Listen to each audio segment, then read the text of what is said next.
आज आपको लघु कथा के बारे में बताया जाएगा जो सीबीएसई ने 2020-21 में क्लास 10वीं के लिए रखा है, जो 5 नंबर का है। इसको देने का उद्देश्य है आप में भाषा का ज्ञान हो, भाषा लिखने की कुशलता हो। यहाँ लघु कथा में 2 शब्द हैं, लघु और कथा। लघु का अर्थ होता है छोटा, कथा का अर्थ होता है जो कही जाए। अब कथा का जन्म किस प्रकार होता है ये हमें खुद सोचना पड़ेगा। हम किसी चीज़ को ध्यान में रखते हुए किसी पुरानी बातों को, घटनाओं को सोचते हैं, भूतकाल की बातों, भूतकाल ही कथा लेखन का, भूतकाल में ही लघु कथा लेखन होता है, इसका भी ध्यान रखना पड़ेगा। अब हमारे मन में कुछ विचार उमड़ घुमड़ रहे होते हैं या किसी भी घटना की याद या स्मृति हमारे स्मृति पटल पर आती है और हम उसे किसी से कहना भी चाहते हैं या लिखना या सुनाना चाहते हैं, तो हम लिख दे उससे अच्छा, ठीक है। और इसमें क्या होता है, हमें अपने विचार लोगों से कहना, हम कह सकते हैं, लिख करके कह सकते हैं, कथा के रूप में कह सकते हैं अपने विचारों को लोगों के सामने, ठीक है। हमें उनसे रोचक, और कथा में ध्यान ये रखना चाहिए कि हमें उसमें रोचकता बनाए रखनी होगी ताकि सुनने वाले को अच्छी लगे, पढ़ने वाले को अच्छी लगे, सुनने वाले को आनंद का अनुभव हो और वह अपनी कथा को ध्यान से हमारी कथा को ध्यान से सुनने लगेगा, पढ़ने लगेगा। अब कथा कैसे लिखें? कथा तब लिखी जाती है या सुनाई जाती है जब हमारे पास कहने के लिए कोई घटना हो, कोई कथ्य हो, कोई कंटेंट हो, कोई अंतर वस्तु हो, तब हम क्या कर सकते हैं, कथा लिख सकते हैं। लघु कथा है क्या? लघु कथा गद्य की वह विद्या है जो आकार में छोटी हो, लघु हो। कहने का तात्पर्य है कि लघुता ही इसकी पहचान है, लघु कथा की। अब कथा का उद्देश्य क्या होना चाहिए?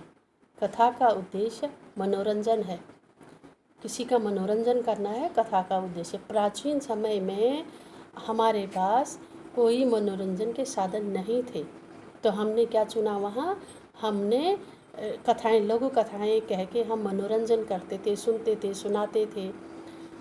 बचपन में हमने भी खुद सुनी हुई है और आज भी आपको देखने को मिलती है।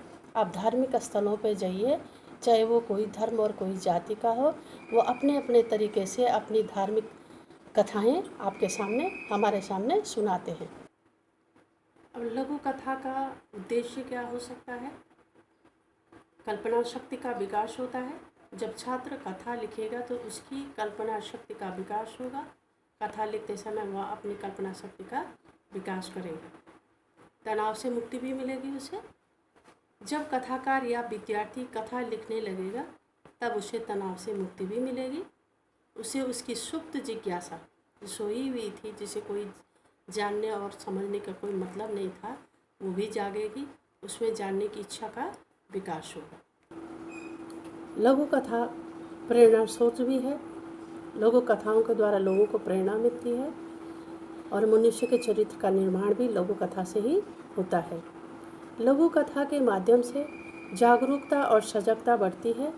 लघु कथा लिखने और सुनने, कहने से उसमें जागरूकता आती है और वह सजग हो जाता है और उसके जो सजगता है उसमें उसके विकास संभव है, उसका विकास होता है, उसकी भाषा का विकास होता है, उसके भाषा के में शुद्धता आती है, कुशलता आती है। वो भविष्य का एक अच्छा लेखक और एक कवि बन सकता है, एक कथाकार बन सकता है। वो दूसरों को शिक्षा प्रदान करता है, जिससे लोग भी सजग हो जाते हैं आपकी कथाओं को सुन करके। अच्छी घटनाएं हैं तो लोग उनसे अच्छी चीज़ें सीखते हैं, बुरी है तो लोग वहाँ पर सतर्क हो जाते हैं। अब कथा लिखते समय हमें किन बातों का ध्यान रखना चाहिए, ये भी ध्यान में रखें। कथा लिखते समय विद्यार्थी उचित भाषा व शैली का उपयोग करना सीखते हैं, जिससे उनकी भाषा व शैलीगत विशेषताओं का विकास होता है।